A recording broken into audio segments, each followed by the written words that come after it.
You ask Tiger to solve. This deals with linear equations with one unknown. The final result is x equals -32/21. Let's solve it step by step. Isolate the x.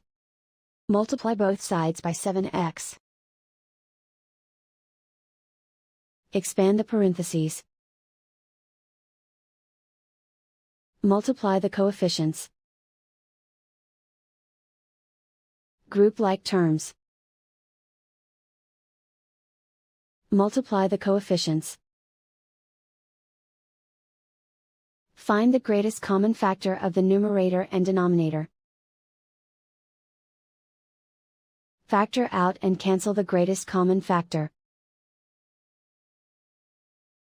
Multiply the fractions.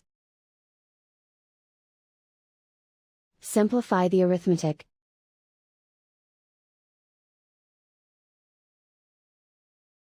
Multiply the coefficients. Swap sides. Isolate the x. Divide both sides by 21. Simplify the fraction. And so the final result is x equals -32/21.